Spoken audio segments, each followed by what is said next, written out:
एक शाम प्राची टीवी पर सीरियल देख रही होती है। तभी उसकी सास वहाँ आती है।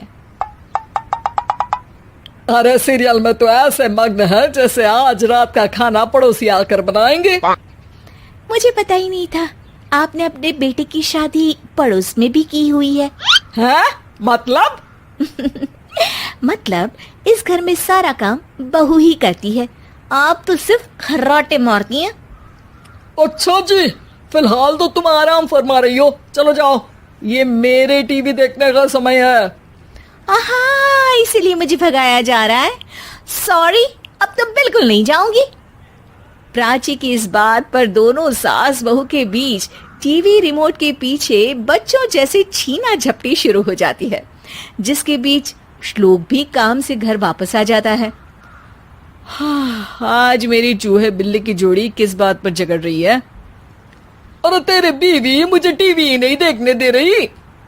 अरे तुम्हारी मम्मी मुझे खाना बनाने के लिए फोर्स कर रही है। अरे वाह, ऐसे बेतुके रीजन पर तो बच्चे भी झगड़ा नहीं करते। अरे मुझे कुछ मत बोल, सब इसने ही शुरू किया है। हाँ हाँ, जैसे आप तो बहुत दूध की धूली है ना। अरे बस, दोनों चुप। प्राची जाओ, खाने की तैयारी करो। और माँ तुम छोड़ो, तुम्हें क्या बोलूं, शांति से अपना सीरियल देखो, मुझे दोबारा लड़ने की आवाज सुनाई नहीं देनी चाहिए। ऐसा बोलकर श्लोक वहां से चला जाता है, जिसके पीछे पीछे प्राची भी कुछ न कुछ बड़बड़ाते हुए रसोई में चली जाती है। हाँ हाँ, सासू जी को तो कुछ बोलेंगे ही नहीं, बस मुझ पर ही हुक्म चलता है, खाना बनाओ, जैसे मैं इनके घर में खाना बनाने के लिए आई हूँ। इसी तरह शाम बीतती है और रात को श्लोक और प्राची की सास खाना खाकर सोने चले जाते हैं, लेकिन प्राची गुस्से में कुछ खाए बिना काम में ही लगी रहती है। इस घर में किसी को घंटा फिक्र नहीं पड़ता, मैं खाऊं या भूखी रहूं। प्राची कुछ देर के लिए रसोई से बाहर जाती है और जैसे ही वापस आती है तो वहां दूध का भरा ग्लास देखकर हैरान रह जाती है। फिक्र पूरी है, बस दिखाना नहीं है। प्राची दूध पीकर सोने चली जाती है और अगली सुबह एक बार फिर सास बहू का कार्टून नेटवर्क स्टार्ट हो जाता है। ये तुमने ही किया है। अरे अजीब जबरदस्ती है, मैं बोल रही हूँ मैंने कुछ नहीं किया। दोनों ने मिलकर पूरे घर को पागल खाना बनाया हुआ है। यहाँ कोई नॉर्मल इंसान तो रह ही नहीं सकता, इसीलिए अब पड़ोसी क्या रिश्तेदार भी घर आने से कतराते हैं। और सुन बेटे, तू भी चंगा, तेरी माँ भी चंगी, तेरी बीवी भी चंगी, रिश्तेदार। हाँ जी, आपको नहीं पता क्या, गंगाधर ही शक्तिमान है, रिश्तेदार ही। हाँ हाँ, बस समझ गया। कभी जानवरों जैसे लड़ेंगी तो कभी जुगलबंदी करेंगी। भाई मैं आप दोनों के बीच में नहीं फंसना चाहता। सास बहू की इस मन मौजी जोड़ी से परेशान होकर श्लोक अपना सिर खुजलाता वहां से चला जाता है। चलो अब मैं भी कीर्तन में जा रही हूँ। इस पर जैसे ही सास कमरे में अपना पर्स लेने जाती है तो वहां नाश्ते की प्लेट रखी देख मुस्कुराने लगती है और नाश्ता करके घर से बाहर निकलते हुए कुछ पैसे टेबल पर रख जाती है, जिसके कुछ देर बाद सिलेंडर वाला घर आता है। ओ मोरी मैया, मैं सिलेंडर के बारे में तो बिल्कुल भूल ही गई थी।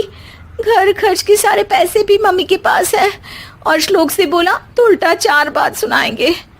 प्राची ये सोच ही रही होती है कि अचानक उसका चेहरा चमक उठता है और वो घर में आकर इधर उधर देखने लगती है। तभी उसकी नजर टेबल पर रखे पैसों पर पड़ती है, जिन्हें वो सिलेंडर वाले को दे देती है। ये सब श्लोक देख लेता है। अच्छा बेटे, इतना बड़ा घोटाला, सबके सामने मैं तेरी दुश्मन और पीठ पीछे तेरी मेरी यारी।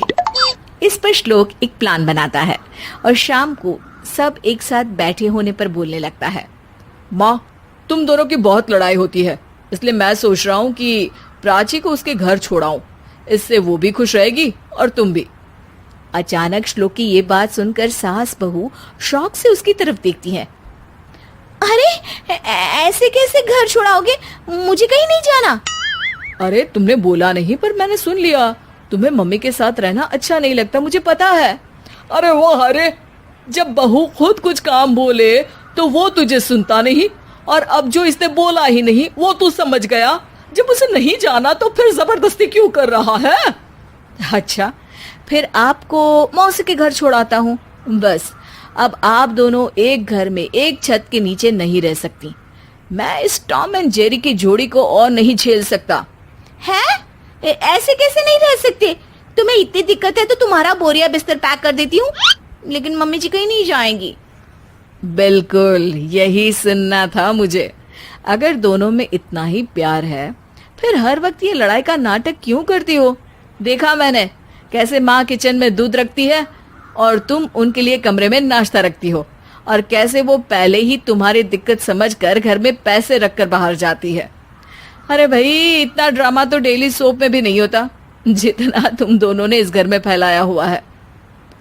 तू हमें टॉम एंड जेरी बोलता है ना, तो याद कर वो दोनों भी एक दूसरे को बाहर वालों की बुरी नजर से बचाने के लिए हमेशा सबके सामने लड़ते थे, लेकिन अकेले में दिक्कत के समय मदद भी तो करते थे। बस हमारा रिश्ता भी कुछ ऐसा ही है। और वैसे भी अगर सास बहू में तू मैं नहीं होती तो दुनिया वालों को कहानियां कैसे मिलेंगी?